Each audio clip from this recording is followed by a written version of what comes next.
আমরা হায়ের পক্ষে আমাদের রায় দিব। আমরা পারবো তো ইনশাআল্লাহ।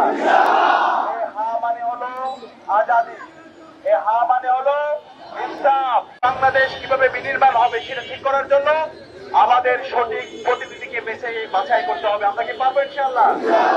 আজকে 55 বছর পার করছি স্বাধীনতা পরবর্তী। আজকে উত্তরবঙ্গের অবারিত সম্ভাবনা থাকার পরও যোগ্য নেতৃত্বের অভাবে উত্তরবঙ্গের যে সম্ভাবনা, সেই সম্ভাবনাকে যেভাবে কাজে লাগানো দরকার ছিল সেটা আমরা লাগাতে পারি নাই। সে কারণে আগামী 12 ফেব্রুয়ারি আমাদের ইনসাফের পক্ষের প্রতিনিধি মোস্তাকিম ভাইকে আমরা ব্যাপক